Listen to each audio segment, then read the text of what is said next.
Yo, yo, yo, yo! What's up, all you burners, stoners, and potheads? This is Weedman 420 with the Weedman 420 Chronicles. How are all you vipers doing out there? Mrs. Weedman. Mr. Weedman. Holding Yuki in your arms tonight, huh? I am. How the hell are you? I don't think she's going to sleep like she did last week. Fingers crossed. Yuki, mascot, how you doing? Hey, everybody out in the world. Hopefully you're doing great. Hopefully you're smoking some big fat doinks while you're listening to the show. Thank you all out there in the world for all the DMs and emails we've been getting. We really appreciate everything out there. We got a great article write-up, didn't we, Mrs. Weedman? We did. It was super exciting. Yes, we want to give a thank you to Emily at 97ZOK. Or Zoc. Or Zoc, the Zoc. Rockford station here in Illinois. We appreciate you. And the title was Weed My Lips. Illinois husband and wife's dope podcast is a big hit. I'm touched. Yeah, it was super, super neat. Yes. Emily, thank you so much. Thank you. For the write-up. 97 Zoc, Zook, ZOK.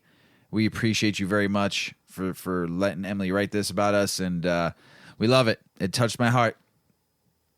Pretty cool. Thank you, Emily. Thank you, Emily. We appreciate it.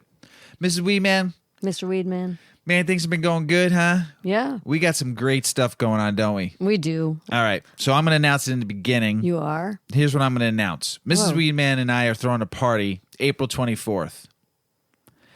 We have 50 extra tickets. If you reach out and DM us or you email us, and you know our handles, and I'll give them to you at the end of the show, we'll send you and a guest a ticket to come to our weed extravaganza on April 24th. So reach out to us. If you can make it, it'd be great. We'll send you an invite in Eventbrite. So, and then you'll know what we're doing when you get the invite. We don't want to talk about it yet, but you'll know. But we're inviting 50 people to come to our party. It'll be first come, first serve. Yes. So hopefully you can make it. But like I said, reach out. It'd be great. We were pretty high the other night. We were on some edibles. We ate a bunch of edibles. And we were watching Curb Your Enthusiasm. We just started watching that show. We're on season 2. My goodness, that show. Oh, my gosh. It drives me nuts. Either I like it or I hate it. It's just so funny. It's so funny, but oh, my God, he's just a nut. Oh, crazy, crazy. If you haven't watched that show, my God, he was one of the writers on Seinfeld, and it is... Oh my goodness! Oh my gosh. There's like parts of the show I just want to like go brazy and just like go nuts and crazy. It's just oh my goodness. So it's funny show, but oh my God, the stuff that he talks about. You were saying something about the show, like something that you like people would think about or think about saying and don't, or yeah, it's like all the things that normal people would do in their normal day. Maybe not everybody would do, but just very typical day-to-day life, mundane day-to-day life, running errands and things, stopping for lunch with a friend. And he just says the things that maybe pass through your mind, but you wouldn't say it because you'd be like, oh my God, I'd be a real idiot if I said this. He just says it. He burns bridges with everybody, but then nobody ever really seems to dislike him at the same time. Oh, man. And he doesn't demonstrate his wealth in any way. He just dresses very like LL Bean-ish and casual, and it's just funny. It's a funny show. But frustrating, yes. Sometimes you're like, oh my gosh, what... Stop it. We took a break for it from a couple days. Yeah, it was like, the episode we watched frustrated me so bad. I'm like, I need gotta a break. take a break. I got a break. So if you haven't watched it, or if you Larry have, David. Yeah. Oh my goodness, crazy. So I'm gonna smoke, and Mrs. Weedman's still doing edibles for about another week or so. But I'm smoking Florida Orange. It is a hybrid, indica dominant hybrid with key lime, surprise, and clementine. It smells like an orange. I mean, it's crazy. The total cannabinoids is 28.29%. Very big for an indica. Some of the terpene content is beta-carotene, limonene, linalool, myrcene, and alpha-humulene. Strain properties, pain relief, stress relief, and sedation. So I'm going to smoke this in a minute here, but I'm going to do this one article, and then Mrs. Weedman will go, and I'm going to smoke, because I need to smoke. So do you know the difference between cannabis strains, phenotypes, and cultivars? Are cannabis strains and cultivars the exact same thing at the end of the day? This is a 3-part series, so I'm going to talk about this one first, and then The other 2 articles I'll do week episode to episode. So when shopping for cannabis strains, you'll notice that there are many other terms that are used to describe them. These include phenotypes, chemotypes, genotypes, and cultivars. These are also important terms to know if you want to grow your own cannabis. Cannabis strains and cultivars. Cannabis strains are the variation names formed by cultivars and any offspring that has resulted from these modified plants. They can be produced through regular breeding or other modern methods. Sometimes they can also occur through genetic mutations. Ooh, mutation. A cannabis strain name such as Blue Dream, Afghan Kush, or Sour Diesel refers to the characteristics retained by the strain. There are almost 1,000 cannabis strains known today, which further classified into one of 3 categories: sativa, indica, or hybrid. Remember, that's the gene of the plant. It's not. I know we're so brainwashed today that sativa is an up, indica is a down, hybrids all around. Just remember, sativa, hybrid, indica are the style of the plant. Generally speaking, sativa cannabis strains are known for their energizing, uplifting qualities when consumed, while indica strains are more sedating and relaxing, suitable for nighttime use. Meanwhile, hybrid strains combine effects of both. With cannabis use becoming more widespread around the world, there is always a new strain to try and look forward to as breeders explore making their own. It is a fun time in cannabis right now, especially if you're a home grower. Man, finding good breeders, finding good phenos, great beans. It's a lot of fun. I probably, in the last couple months, I probably bought like 6 or 7 different type of phenos and can't wait to grow them. And, I don't have a big enough tent to grow all the strains that I've bought, but it's fun. And especially when you're really, really pheno hunting, it's a lot of fun. Botanically speaking, strains and cultivars refer to the plant that are sexually breeded by seed propagation. Selected plant seeds, such as those chosen because they express certain characteristics, are used to create another generation. During sexual reproduction of cannabis plants, mutations can occur through they usually affect just one plant, which the breeder can usually remove from the rest of the population. At the end of the day, both cannabis strains and cultivars are exactly the same thing. Scientists tend to use the term cultivars when strains are a more popular mainstream term. When shopping around for cultivars, here are some things to think about or ask the breeder. Genetic lineage. Understanding the genetic lineage of a cultivar will help you identify any of that are familiar. There are also numerous phenotypes possible for cultivar, so it isn't enough to know them by name. Yes, I do have to admit that it is very tough because when you're there's so many different names of these phenos that you're hunting that a lot of time you don't know what the phenotypes. I'm sorry, not the phenotypes. The total terpene content and flavonoids are and stuff that you're looking for, unless you're really talking to the breeder and he knows. So laboratory testing. If you're interested in learning about a strain's effects in detail, laboratory tests will be able to tell you more specific about its THC, CBD content, as well as cannabinoids and terpenes. Effects.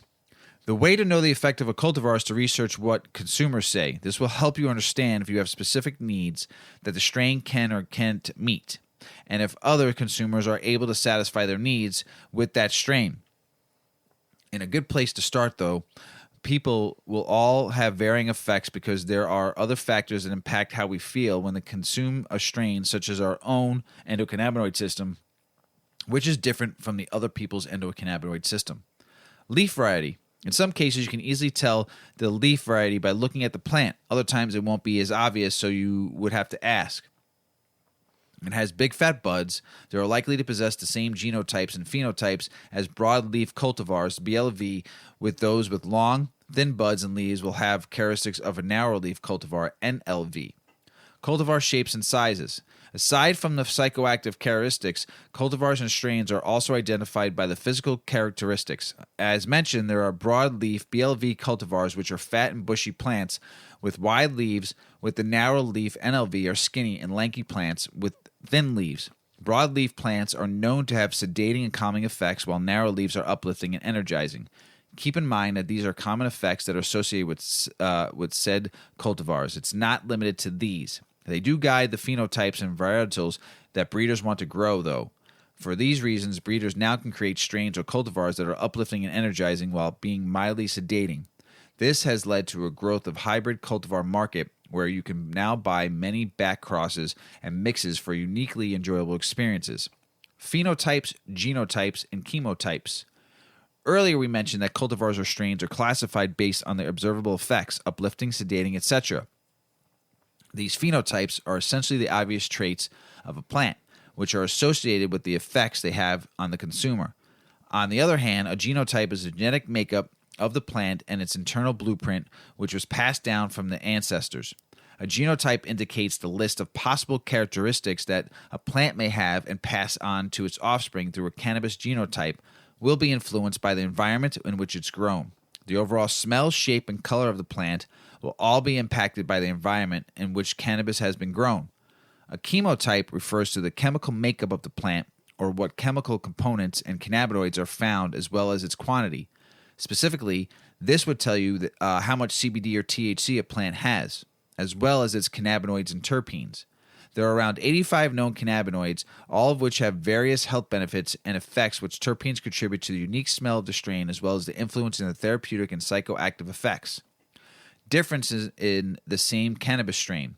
It's uncommon for you to discover that upon buying another batch of Lemon Kush, it tastes, looks, and feels different from the last batch you bought, which you have absolutely loved. This can happen because environment and genetics will affect the strain. Thus, the end result is a plant expressing different phenotypes. Now that you know more and are armed with information, you are ready to start experimenting with growing your own or perhaps trying a new cannabis cultivar.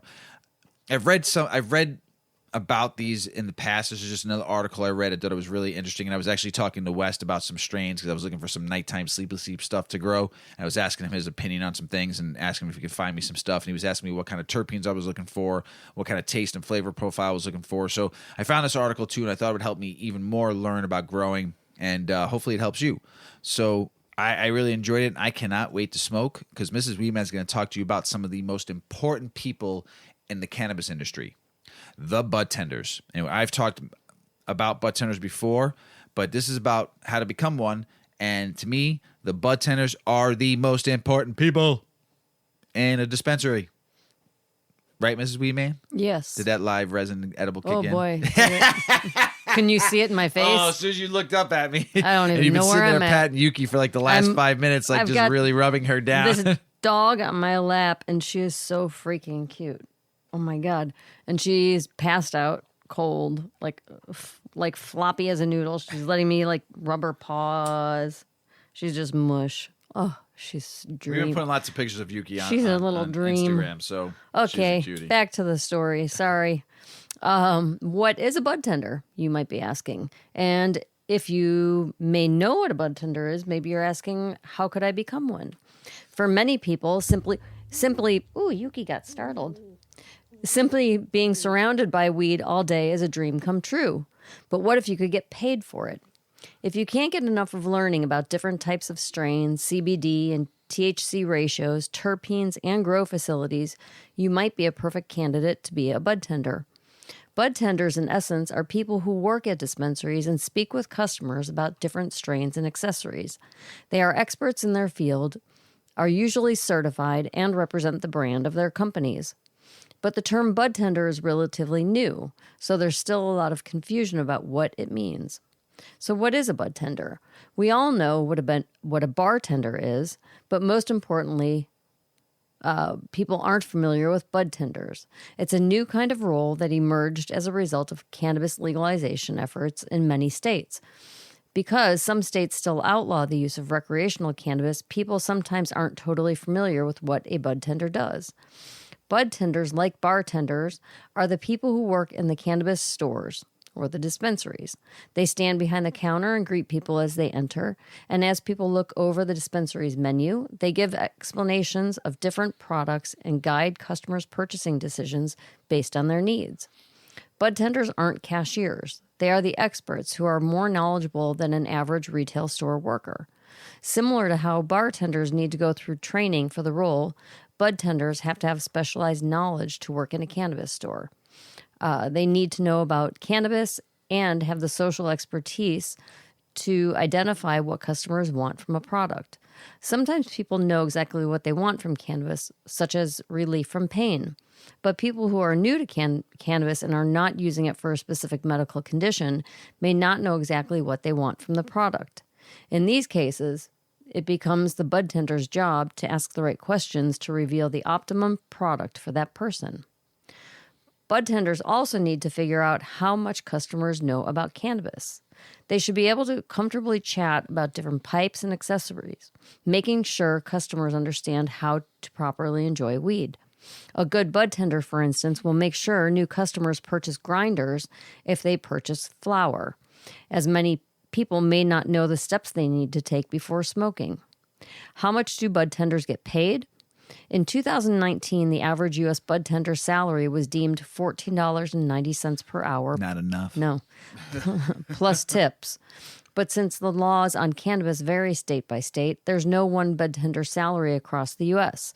In California, they will not make the same amount as Michigan because the difference in the price of cannabis in these two states, state taxes, and other factors. If you want to get the most accurate estimate on what budtenders earn in your location, look up reports for budtender salaries in your state. Salaries. And I think I am hungry. Did I say salad? Look up reports for budtender salaries in your state. What do you need to become a budtender? Well, you don't need a college degree to become a budtender, but getting a certificate in budtending will open doors for you. There are certificates like Moraine Valley Community College did the retail specialist course. Mm-hmm. It's really well done. Yeah. Budtender certification shows that the person behind the counter knows what they're talking about. The test has to do with the cannabinoid system and the benefits of different strains. People who pass the test are immediately more hireable at dispensaries across the U.S. People with certifications should be able to talk about how the endocannabinoid system affects the whole body. They should be able to discuss the chemical differences between sativa and indica. This knowledge will help them guide people toward products that are the best suited for them. Budtenders play an important role in the larger picture of the cannabis industry. They are the first faces people see when they start learning about cannabis. They represent the years of work and progress that made the job possible. Most budtenders understand this and take their job seriously. They are helping build a whole new career path. So if someone asks them a question or wants help in the cannabis dispensary, they are there with an answer. A budtender is not a pothead or someone who just wants to be surrounded by weed all day. They are experts in a new industry who know that the work they do is important. Without budtenders, people new to cannabis would be lost in dispensaries and could easily end up using something that gives them adverse effects. We can safely say we owe a lot to the budtenders in the world. Yep. Hell yeah. Most important people. Pay them well, please. They deserve it. They do. Which extraction method is best? It may not be what you think. Cannabis terpenes have been a hot topic in the industry for the last several years. Gone are the days of flavorless distillates causing substandard user experiences. Thank God. Today's more seasoned and educated extract consumer demands the effects, flavors, and aromas indicative of the original plant material. That means capturing the terpenes native to the source. As the head of research effort of Green Mill's Supercritical, the extraction of terpenes is one of the most exciting and promising areas of the cannabis industry. There are hundreds, if not thousands, of terpenoid compounds that have been identified in cannabis, spanning different classes such as monoterpenes, I'm going to butcher this word, sorry everybody, sesquiterpenes, diterpenes, and more. Due to their impact of flavor, effect, and efficiency, terpenes are increasingly sought by cannabis connoisseurs, thoughtful consumers who care about the taste and smells of the product they inhale. Students of terpene science, whether they think of it the way or not, are noticing the results of some extraction processes or another. Shatter, wax, butter, rosins, resins, diamonds, and vape products are all types that are extracted. The range and concentration of terpenes and cannabinoids within the profile of the product are determined to a large degree by the extraction process used. Terpene extractions are not novel, but new technologies enabling the production of full-spectrum terpene profile with none of the downside typically found in most common extraction methods. Based on recent validation of the technology, it seems apparent that supercritical CO2 is the superior solvent method for the extraction and isolations of light volatile compounds from any botanical biomass. To help you make a wise decision as you try to find the products that match your discriminating taste. Here are the most common used extraction methods. Steam distillation. The centuries-old process of steam distillation is conducted by adding heat to a reservoir of water in a still. The heated water will then generate steam, which in turn is diffused through a matrix of botanical material to volatiles, the light volatility compounds, V's. These compounds are then carried through the still to a condenser where the water solubles, and terpenes can be collected and separated. The major problem with steam distilled terpenes is that they are adding a lot of thermal stress, temps as high as 100 degrees Celsius, to the thermally liable compounds, potentially causing degradation, although steam distillation has been the go-to method for terpenes extraction for ages. It has some clear disadvantages in the pursuit of obtaining terpene isolation true to the source material. Vacuum distillation. Vacuum distillation is a process in which the boiling point of all compounds is lowered when a vacuum is introduced into the reaction vessel of the distillation system. A lowered boiling point should mean being able to run at a lower temperature to get the same results, but this turns out to be true only if you are targeting the lower boiling point monoterpenes. To target a full profile of both mono and sesquiterpenes, the heat again needs to be raised under vacuum. Man, that word is hard. Sesquiterpenes. I know terpenes, but the sesquit, how do you pronounce that? Sesquit? You're stoned. I don't even know. I can't help you right now. I'm taking my blood pressure.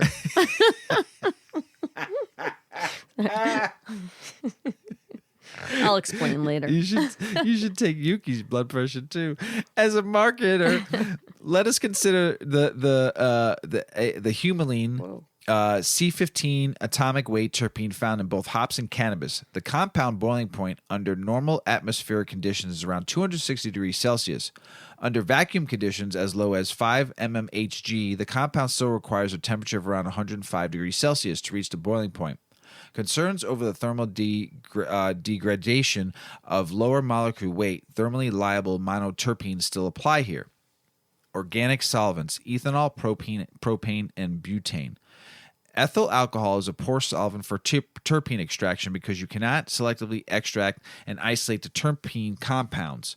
And ethanol extraction pulls out both the terpenes and cannabinoids, requiring the solvent to be purged, which can cause the loss of degradation of the light monoterpenes from the overall profile. The situation with the hydrocarbon gases, propane and butane, is much better compared to ethyl alcohol, as they are easy to purge post-extraction. This is why there is prevalence of high terpene hydrocarbon extracted products in the cannabis market. Unfortunately, the hydrocarbon solvents are not able to isolate the terpene compounds alone, making it extremely inefficient. One reason consumer products are so expensive. The technology also uses a highly flammable solvent derived from fossil fuels. Dun, dun, dun. In recent years, liquid carbon dioxide, also known as supercritical CO2, has been a popular solvent for terpene extraction in the cannabis space. Liquid CO2 requires temperature below 31 degrees Celsius. However, when conducting a liquid CO2 extraction, the solvent density will always be above 0.800 gml. The higher the density means a liquid CO2 extraction for light volatiles will always co-extract other compounds such as cannabinoids and waxes, which will dilute the terpene fraction and affect the terpene extract quality, increasing viscosity and darkening the color of the extract significantly. So there are some extraction methods for terpenes that, as I learn more, I find science is so interesting. Did you just triple repeat? Triple repeat. You like Wow. that? That was pretty good. I wasn't sure. That was pretty good. That was clever. Oh my goodness. Yuki, what's wrong with Mr. Weedman? How do you curb that? Jeez Louise. How do you curb that cough? That does happen. I know. How do you curb it, Mrs. Weedman? Well, tell us about it. Okay. Anyone who has smoked cannabis has probably experienced a coughing fit at one time or another. Yuki got a little scared on that one. It's all right, girl. Sorry, I didn't mean to It's wake okay. you, Yuki. Well, how can you curb it, right? Coughing is the body's go-to response whenever we inhale the smoke. We're going to explore why smoking weed makes you cough and how to reduce your cough. The throat and lungs The throat and lungs inside the human body are lined with sensory nerves whose job it is to detect the presence of irritating substances. Whenever a person inhales an irritant, the sensory nerves transmit a signal to the entire respiratory tract. The signal results in a cough reflex intended to eliminate the irritants. This cough reflex aims to help protect the respiratory tract and the lungs. What causes the cough? Well, first, smoke. As I mentioned, smoke is the leading reason for coughing when smoking weed. Although cannabis use hasn't been directly linked to lung cancer, its smoke does contain irritants that trigger a cough response. Continued weed use can lead to cough-inducing inflammation and increased mucus levels. Increased mucus production ultimately stimulates the cough as the body attempts to eliminate the irritants. 2 would be irritant products. Smoking poor quality or counterfeit cannabis concentrates will definitely cause a person to cough.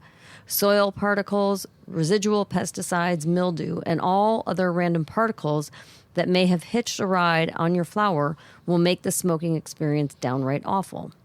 3, hit size. Big-bodied smokers are better positioned to take much larger hits. On the other hand, small-bodied individuals may want to consider taking hits that are in line with their physique. All individuals have varying lung capacities. Therefore, filling the body with more smoke than it can handle will lead to excess coughing. Bong and dab rig users are at a greater risk of taking hits that are bigger than their natural build. 4, heat. Excessive heat may also lead to coughing fits, regardless of the smoker's preferred method of enjoying cannabis. For example, when you heat a high-temperature dab or take fire to a bowl, you're heating your weed to about 538 degrees Celsius. Even though the water inside the bubbler, bong, or dab rig will help cool the vapor down, there's still a chance that the user is inhaling something extremely hot into their lungs. The heat can easily irritate the sensitive tissues in their throats and lungs. Irritation in this area, in return, leads to prolonged coughing. So how can you cough less when smoking weed? Well, many beginners and experienced weed smokers agree that coughing is the least enjoyable part of smoking cannabis. However, the following tips should help reduce the coughing fits when engaging in a smoking session. 1. Always keep liquid beverages close by when smoking. It's advisable to have liquids close by whenever you're engaging in a smoke session. The preferred drink is a glass of water, not an alcoholic beverage. Take a drink from it before the smoke session, during, and immediately after. Veteran users can also chew gum or suck on hard candy to help increase saliva production. Proper hydration assists in reducing the impact of coughing symptoms, particularly among heavy smokers. 2. Stick to edibles. Although many weed users believe that smoking weed often leads to a faster-acting high, the truth is that smoking isn't the only way to consume cannabis. Edibles provide a good workaround for those who don't mind waiting for the high and who would rather not deal with the effects of a coughing fit. I'm eating an edible tonight, and it works. There is no coughing, for sure. 3, try using a vaporizer. Vaporizers are excellent cannabis smoking accessories. The best part about these is that they don't require the user to combust any product. Weed vapes work by heating the cannabis to a point where there's a thick cloud of THC vapor without combusting. Using a vaporizer means not worrying about any hot or rough smoke. Also, vaping doesn't waste a lot of product compared to smoking. I like that little vaporizer we have. It's such a different. I think I'm gonna buy a PAX. Yeah, it's such a different process. Like you get the flavors. It's just different. You don't blow a big setting I put it at too, but I think I'm going to break down and buy a PAX. Yeah, I think so. Yeah, I saw someone over the weekend I like that smoking out of it. volcano thing too. Oh, the volcanoes are the best. Yeah. But those take a lot of weed and they're big bags and they're fun to do at parties. Yeah. Well, they make that one that's like a glass. That's true. Volcano, right? That's true. Isn't it glass? Yeah, but it's different. It looks like a beaker. Yeah, but there's the volcanoes that have the big bags. The fabric. Yeah, it's pretty Those dope. are cool. But yeah, I think I might break down and buy a PAX. There's the other one someone sent me to about Crafty, and those look kind of good too. But I think the PAX is I talked to somebody this weekend about it, and they swear by it, and I was so hesitant because I've seen so many people use them for a while, and they toss them away. Why? they just get tired of them after like a year or so, and they say they don't get high off it anymore. They don't like it anymore. I don't know. But the person I was talking to over the weekend about it has had hers for like 3 years and swears by it. Yeah. So I think I'll break for you especially too. I think you might like the packs.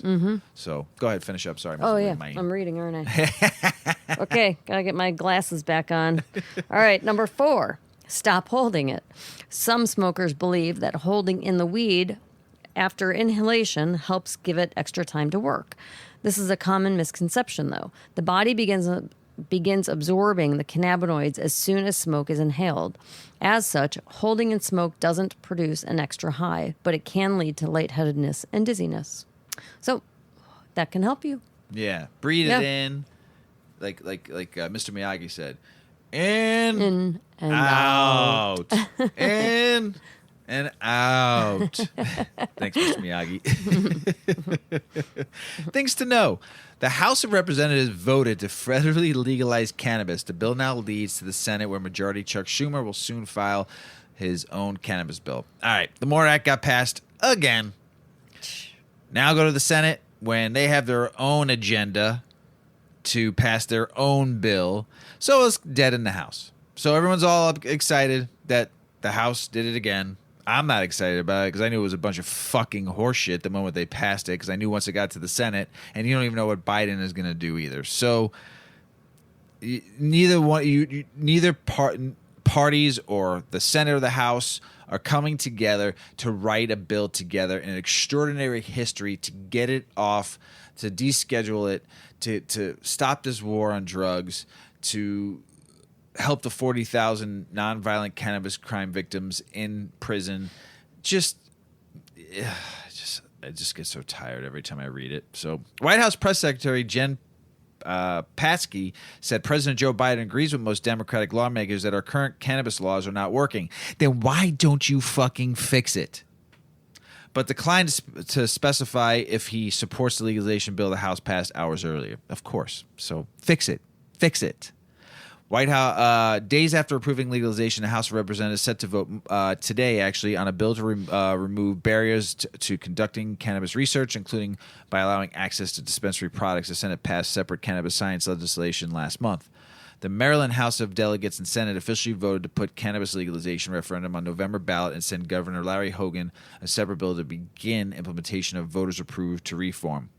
A large number of lawmakers waited on the reaction of the House passing a federal cannabis legalization bill, noting the Senate's failure to act on cannabis. For example, bill sponsor Representative Jerry Nadler said, "Sometimes I think we're better off if we didn't have a Senate." So nothing will ever come through. There were so many amendments in the bill, the MORE Act, that the Republicans and senators, Republicans and Democrats were putting in the MORE Act. So many changes to what the original bill was. It made me throw up when I read. I didn't even. I looked at them and I said, I'm not even going to read these on the show, because it was like 20 of them, maybe more, and they were all just absolutely fucking ridiculous. So, Cannabis Caucus Chair Representative Dave Joyce explained in a Cannabis Moment op-ed why he's not willing to vote for the only cannabis legalization bill that's moving in Congress. Washington State's treasurer sent a letter urging counterparts in other states to help pressure Congress to pass cannabis banking amid the spate of deadly robberies as large cash dispensaries we've talked about so many times. Here's a crazy guy. Senator Lindsey Graham said he doesn't support legalizing cannabis, but he does see value at legitimacy in medical cannabis. Oh, God. It's crazy. Marjorie Taylor Greene, representative, said she's unaware of psychedelics legalization advancing in the Georgia legislature. Pennsylvania Democrat Senate candidate John Fetterman, currently lieutenant governor, tweeted, "Today the House passed the MORE Act. It's a step in the right direction to end the racist war on drugs. Like I always said, just legalize weed already." I like this guy. Remove from Schedule 1, expunge convictions. Common sense home grow. Haven't I been saying that? Mm-hmm. We've been doing a show now. We're on episode 92. And I don't think I've not said it, at least within like 5 episodes at a time. So this guy here, 2 bongs up, baby, because it's exactly what should just be done. Remove from Schedule 1, expunge convictions, common sense home grow. Free the plant. Oh, Indiana Democrat Senate candidate. 2 bongs up. 2 bongs up. Indiana Democrat Senate candidate Thomas McDermott tweeted, "A U.S. House of Representatives passed legalized cannabis. Now the bill heads to the U.S. Senate, where its fate is much less clear." Does Sen Todd Young support legal cannabis? Because I do. Texas Democrat congressional candidate Jessica Cisneros criticized incumbent Republican Representative Henry Sellier, that's Democrat Texas, for voting against the cannabis legalization bill, tweeting, "I've seen the consequences cannabis charges have done in my community and clients I've worked with, families torn, deportations, lost jobs and housing. The list goes on and on." Meanwhile, Representative Sellier sees criminalization as a way to line the pockets of his private prison's donors. There you go. South Carolina Republican congressional candidate Katie Arrington criticized incumbent Representative Nancy Mace for flip-flopping by voting against a cannabis legalization bill. I think she flip-flopped because she wrote a bill too and she liked hers better. So there you go. The House bill to require the Department of Veteran Affairs to study medical cannabis got 2 new co-sponsors for a total of 6. Utah Governor Spencer Cox signed legislation on employment protections for medical cannabis patients and adding acute pain as a qualifying condition. Oklahoma Governor Kevin Stitt signed a bill prohibiting medical cannabis grow operations from being located within 1,000 feet of schools. Wow, that's weird. I didn't even know that in that state you could at that time. Jared Polis, Colorado, and Denver's mayor appeared at the opening of the city's first licensed cannabis hospitality establishment. That's cool. Washington State Governor Jay Inslee tweeted, "I applaud the House for passing the MORE Act and bringing it one step closer to decriminalizing cannabis nationally as a critical, urgent issue of equity." Wisconsin Governor Tony Evers said that the state should join its neighbors in legalizing cannabis. Yeah, come on, Governor. New York Governor Kathy Hochul tweeted, "Decriminalizing adult use cannabis is about righting historic injustices. Thank you, the House, for passing the MORE Act."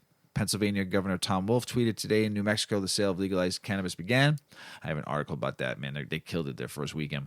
South Carolina Democratic gubernatorial candidate Joe Cunningham, a former congressman, tweeted, "Today's Congress will vote on the MORE Act, which decriminalizes cannabis at the federal level. I proudly voted for this bill when I was in Congress, and when I'm a governor, I'll legalize cannabis on the state level." Good for you. Connecticut's Attorney General approved regulatory's proposal on allowable amounts of mold and yeast in cannabis, with the issue to set to go before the legislative regulation review. This shouldn't be. We've talked about mold on the last episode. Man, you got to just, hopefully you did it right. Michigan's Attorney General spoke on the Hash Bash event, and I read an article on it. I heard it was very good. Hash Bash, baby. New Jersey's top cannabis regulator disputed the idea that there's have been a delay in launching recreational cannabis sales, saying that the other states have rushed and seen supply issues.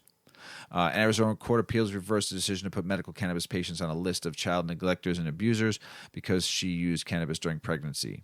Oregon regulators are accepting public comments on revised proposed psilocybin rules. Massachusetts regulators launched a social media campaign about cannabis consumer responsibility ahead of 420.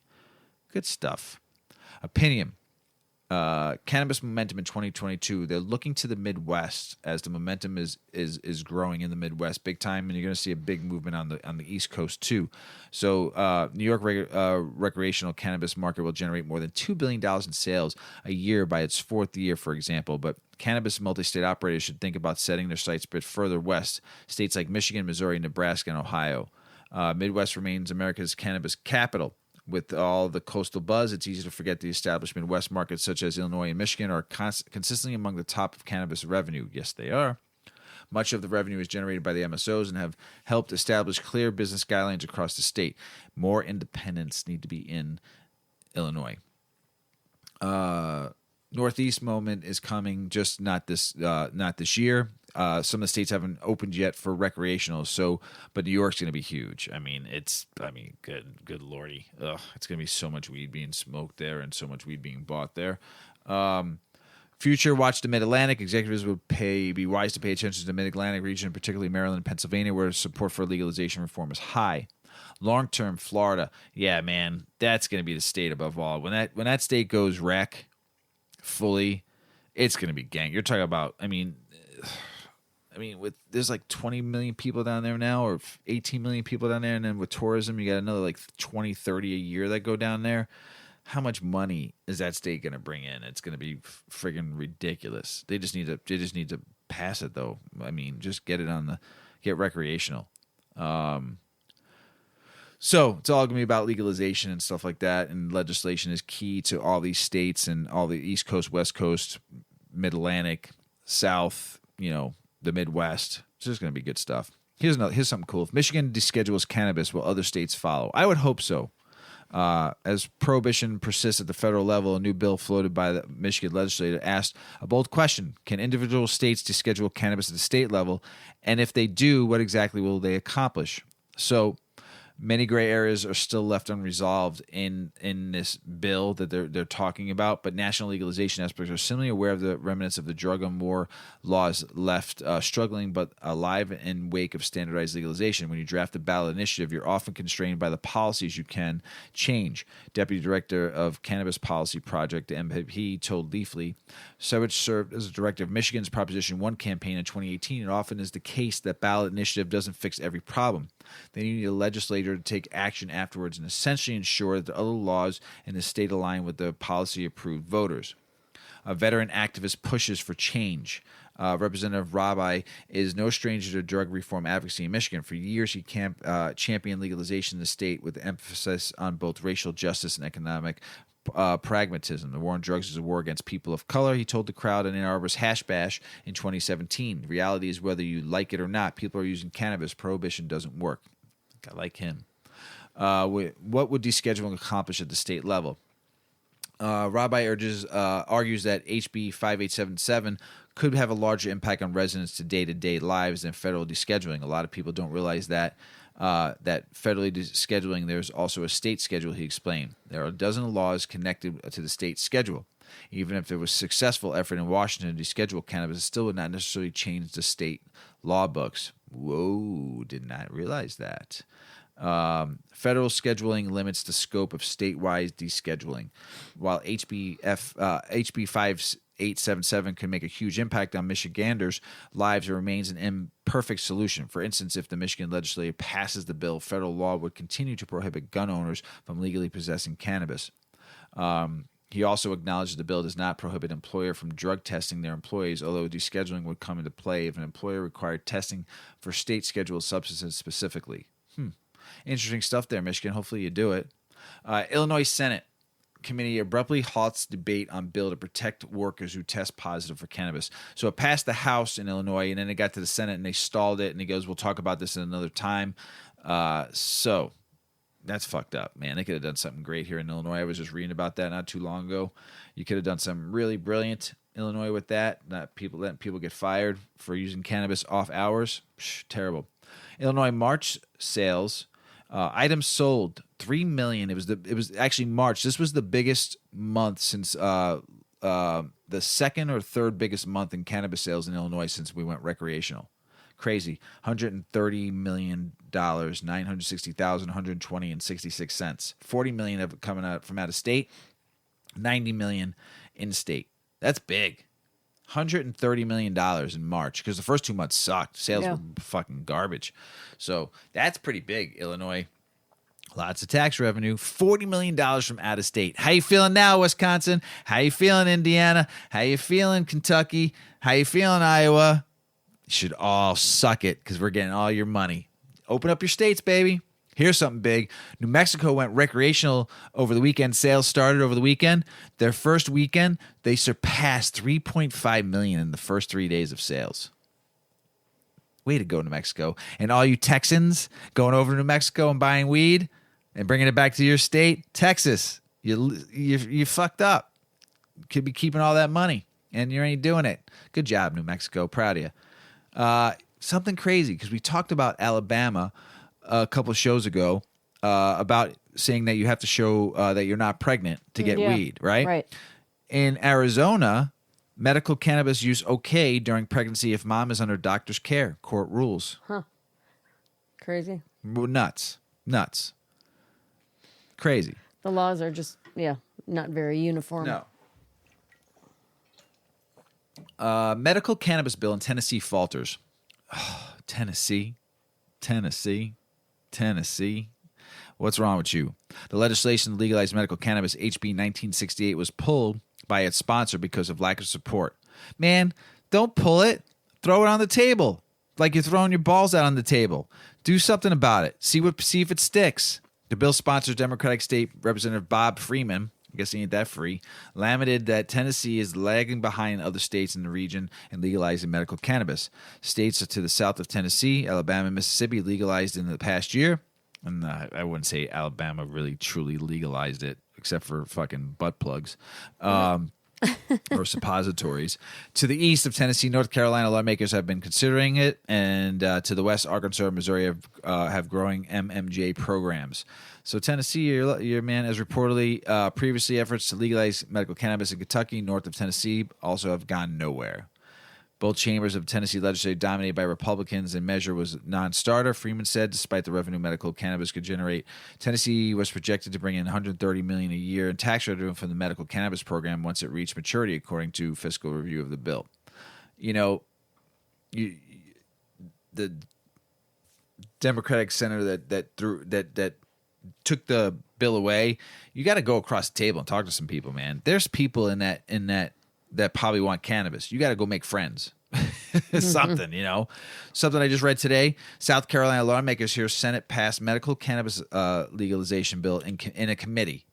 It's promising, but it's going to be one of the harshest medical laws in the country. I mean, it's going to be like so tight, like you could shit a diamond out of your ass if you put coal up there. That's how tight the medical laws are going to be in Carolina if they pass this bill. So, but at least it's a start.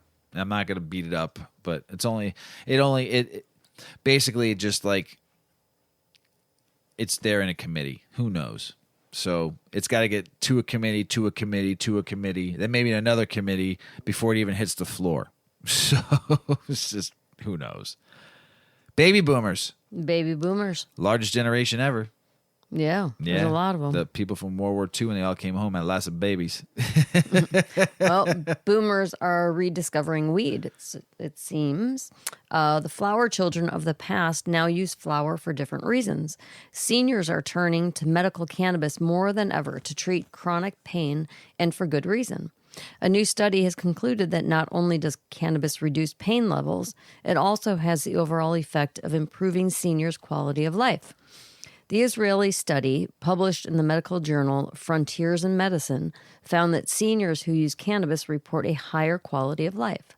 Cannabis also helps seniors address specific conditions. For example, among patients with PTSD, 91% rated cannabis treatment as a success.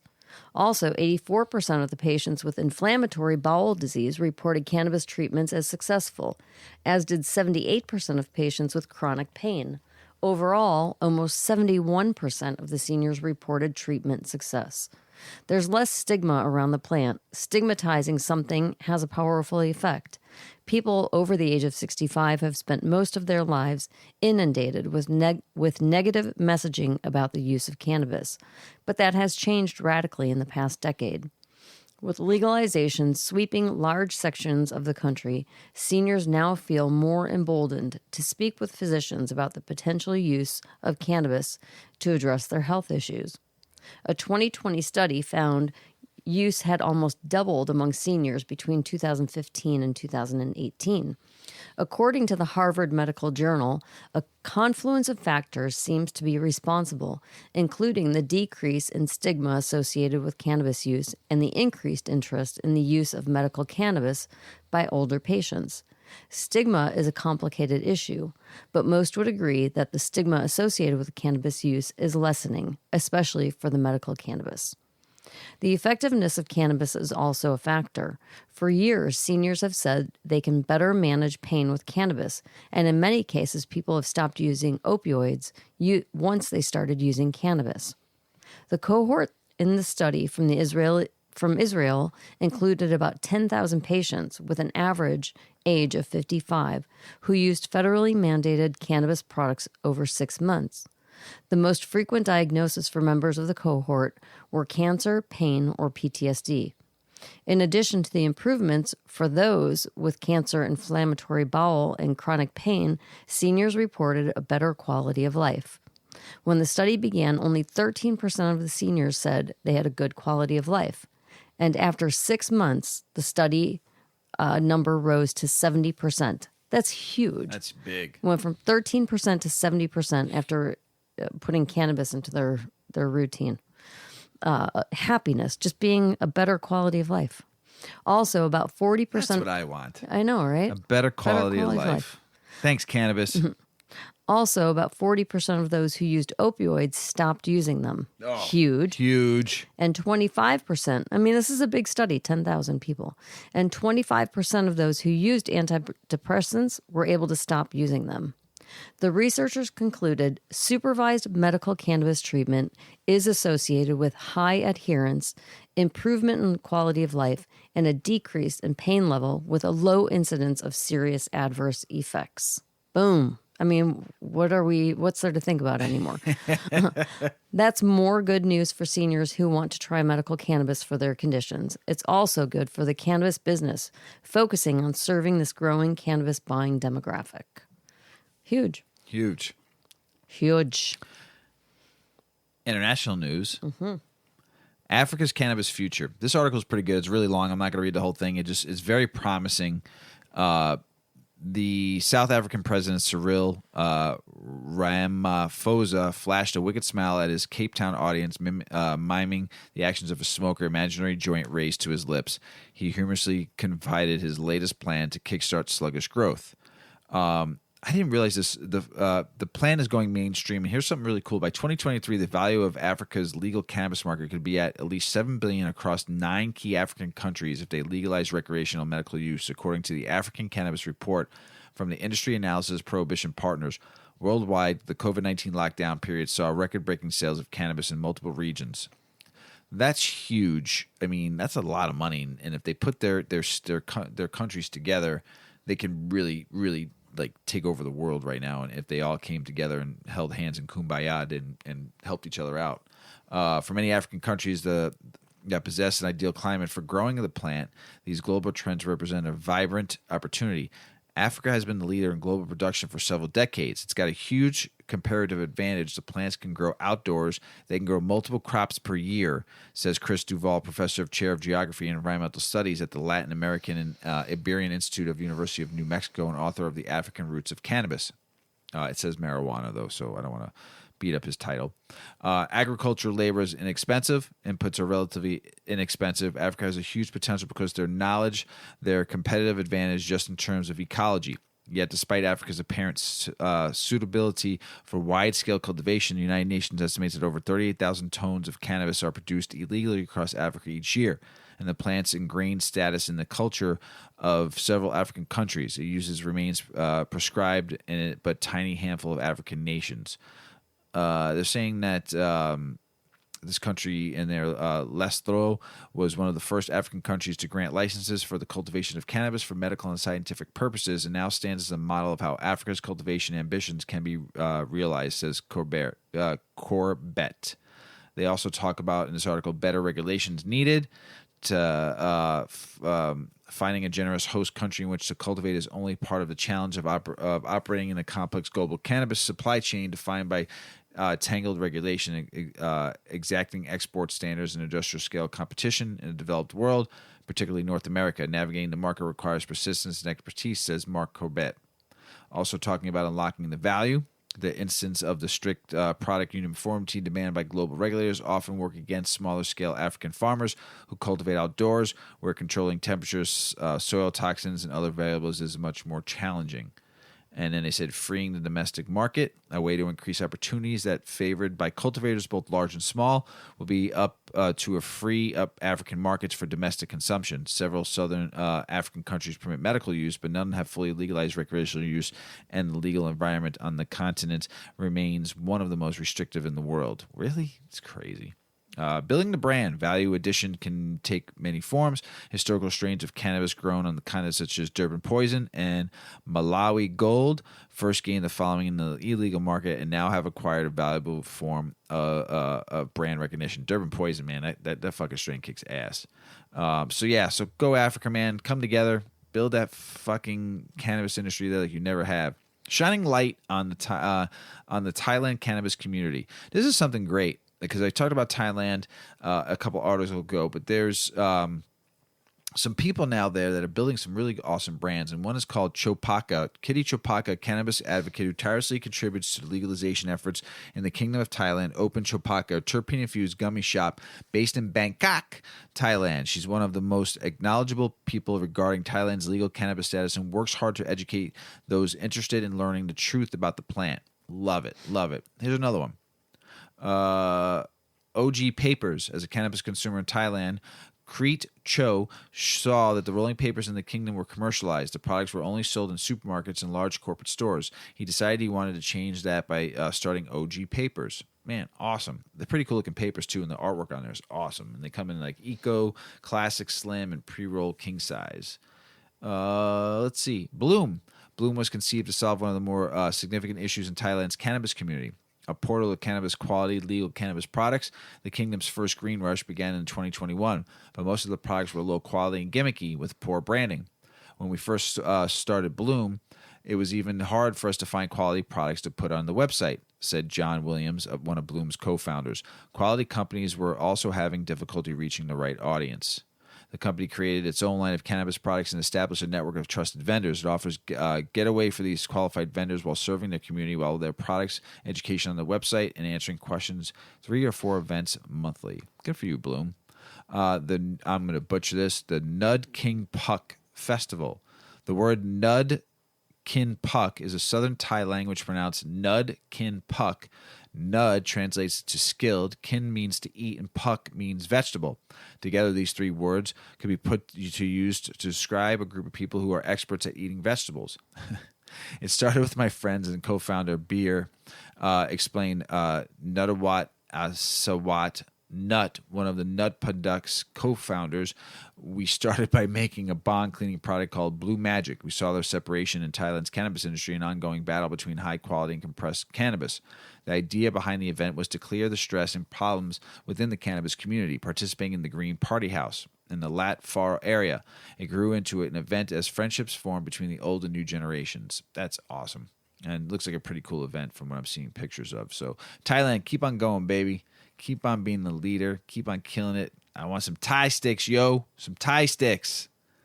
So we talked a couple episodes ago about not feeding your donkey cannabis. And you love cows. I do love cows. And you want a cow. I want a cow. So tell us about cows and cannabis or hemp. Yeah, hemp. Feeding cattle hemp may lower their stress levels, according to a new study. The study was published by Kansas State University, and it says it may be beneficial to feed your herd industrial hemp. Their research shows a decrease in stress and an increase in time the cattle are lying down. The study found short-term feeding of industrial hemp with a high cannabidolic acid, or CBDA, content increases lying behavior and reduces biomarkers of stress and inflammation in Holstein steers. It focused on the effects seen in Holstein steers and determined that repeated daily doses of CBDA do not result in an accumulation of cannabinoids in blood, which means they don't linger in the meat. This solidified previous research that each type of cannabinoid has a unique absorption and elimination rate. Michael Kleinhens, assistant professor of beef production medicine at Kansas State University and author of the study, says the hemp not only may decrease stress indicators, but it also encourages animals to lie down, which helps cattle ruminate and produce saliva. Cattle experience a variety of stressors and inflammation, said Kleinhens. Our most recent data shows how cannabinoids via industrial hemp decrease the stress hormone cortisol, as well as the inflammatory biomarker progesteroglandin E2. Sorry. This shows that hemp containing CBDA may decrease stress and inflammation in cattle. Thus, hemp may be a natural way to decrease stress and inflammation related to production practices such as transportation and weaning. Kleinhens noted that the research could be essential for the industrial hemp and its byproducts, for them to be considered by the Food and Drug Administration and the Association of American Feed Control Officials. Further work is needed to determine if cannabinoids can alter the stress response in cattle during stressful times, such as transportation and weaning, but we hope this research is a step forward in the right direction, he says. Pretty interesting. That's pretty cool. Yeah. Yeah, absolutely. So, pretty neat.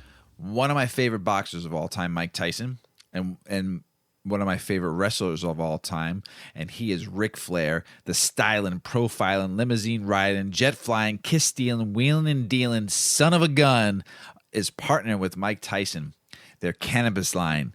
Woo! Oh, jeez. Ric Flair, baby, and Mike Tyson together. It was cool as a meeting. Muhammad Ali, Flair said, we've been friends for years. When Tyson was inducted into the WWE Hall of Fame in 2012, I was again the Four Horsemen. It was a great honor for all of us to be with Mike. Fast forward 30 years, and the two of us now are working together in a celebration of mutual passion, cannabis. Their new partnership in Tyson 2.0, Tyson's Cannabis Company, will consist of Ric Flair-themed concentrates, flowers, and consumables, all tested by the chief brand officer, Mike Tyson himself, of course. Go Ric Flair, go Mike Tyson. Woo! Styling and profiling, limousine riding. Son of a gun. Is that the name of it? Woo! No, that's just Ric Flair's like. I know that's signature. his line, but I didn't know if they tried to like. No, they should spell that out. They should make a line just called "Woo." When you open the package, it has a little sound effect. Oh, that would be That'd be great. amazing. You open the package. Woo! Woo! Well, good luck That'd to you, be Ric great. Flair. Oh, I love it. Love it, love it, love it. Like I said, oh man, I've watched him wrestle since I was a youngin'. So, oh my goodness. Mrs. Weedman, Yeah. got anything else to say? Nothing. Yuki was pretty good. Yuki's doing good. She's out cold. Passed out. Yeah, passed out. So, well, Yuki, thanks for being quiet. And just chilling and sleeping. You got anything else to say? Nah. Nothing? Nada? Nope. Time for a snack. Time for a snack. Hey, everybody out in the world, we love you. Peace be with you all. We love you. Thanks for listening. Thanks for all the emails and the DMs. And just, man, I appreciate you all out there. It does me proud. Like I said, 50 tickets. That's 100 people. Because you and a guest can come to our party. We're throwing a big weed party. BYOC. Bring your own cannabis, but also look for Mr. Weedman with his red cooler. DM us, email us. The first 50 people that get it, you get a ticket. So April 24th, 3 to 6 p.m., 420 smoke break. Come one, come all. All right, everybody, we love you. Don't forget to check us out. Weedman 420 Chronicles on Instagram. Weedman 420 Pod on Twitter. Say hello to Dog Boy. Weedman 420 Chronicles on TikTok. Weedman 420 Space Chronicles on YouTube. Send us an email. Weedman420chronicles@gmail.com. Thank you, Emily, again from 97 ZOK. Zook, Zach, Zickety Zach. We appreciate you, Em. Thanks for the great article. It humbles me that you wrote that about me and Mrs. Weedman. We got you. Thank you all for listening around the world. As Paulie always says, smoke smart. Puff, puff, and away. Puff, puff, pass.